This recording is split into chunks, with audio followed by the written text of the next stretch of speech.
I am continuing my reading, and what I'm doing in this series is to read through the entire standard works of the Church of Jesus Christ of Latter-day Saints. This consists of the Bible, the Book of Mormon, the Doctrine and Covenants, and the Pearl of Great Price.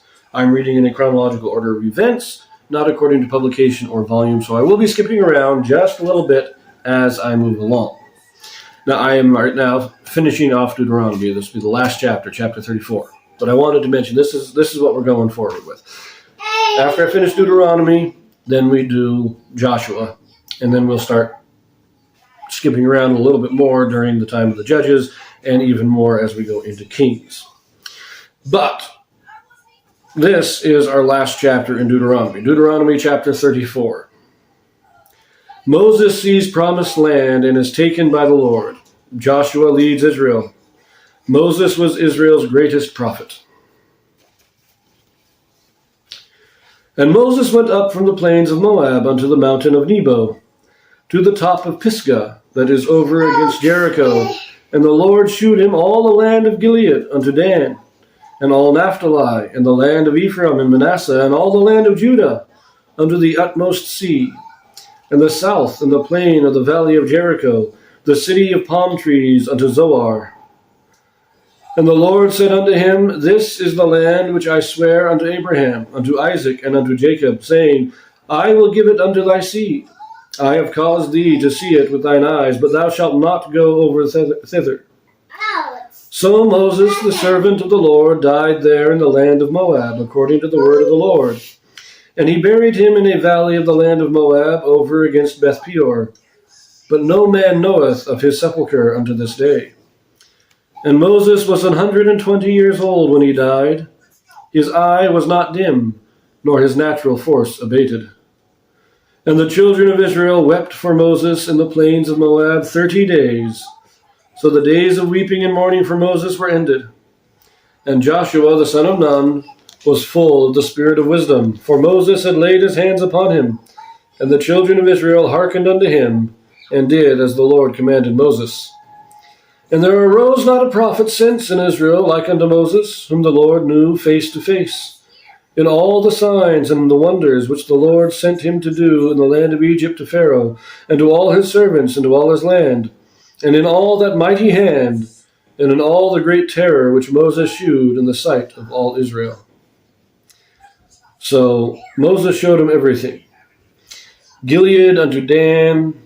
Dan is in the northwest. Gilead is northeast.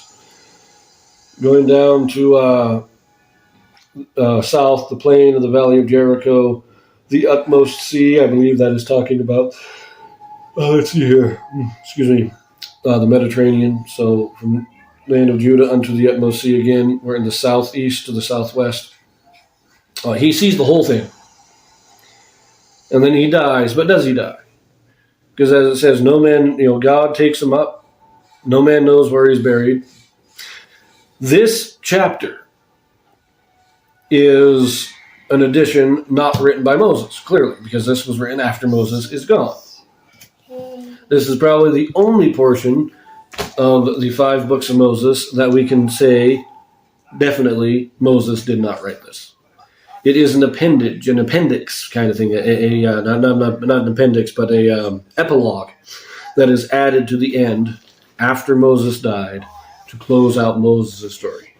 Now, I forgot to mention at the beginning of this video that there is a Joseph Smith translation in this chapter, chapter 34. And what the Joseph Smith translation is it is an inspired translation or correction of the Bible done by Joseph Smith to restore or correct those passages that had been lost over the years. And you can see my son is back with me again.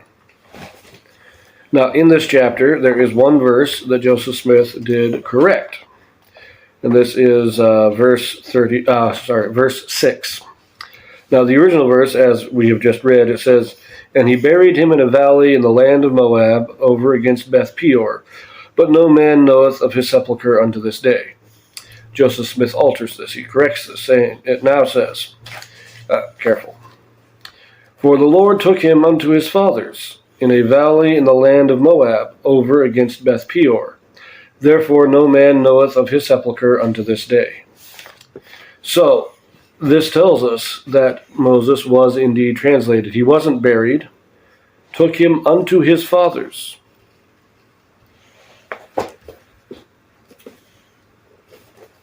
So I just wanted to make sure that that was included in this, even though I forgot to mention it at the beginning. And it gives that final praise. Moses died, or Moses left.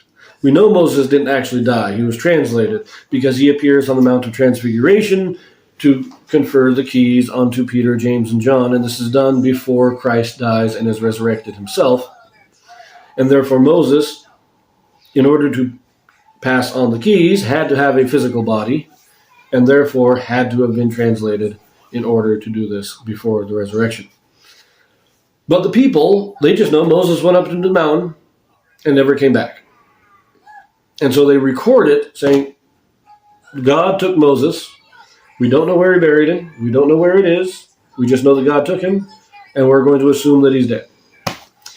Same thing happened with Aaron. If you remember that, Aaron was taken up. The only two people that went with Aaron was Moses and Aaron's son Eleazar, so that they could transfer the priesthood from Aaron to Eleazar.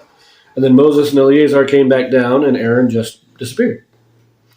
And we'll read the same thing in the Book of Mormon with Alma the Younger. When it comes time for him, he just walks off as if he's going somewhere else and is never seen again. This is most commonly what happens when somebody is translated. At least after the flood. This is what most commonly happened. With the Enoch city being translated, that's a whole other story. But you'll note the praise of Moses. Never again was there a prophet like Moses in Israel. I would say until Christ and his apostles. Because Moses was the head of his dispensation. He had a special calling, and therefore he had a special authority that nobody since then has had until the next dispensation, when a new head is called, and that was Peter. So, never again, during the time that Israel was its own nation and its own people, was there a prophet like unto Moses.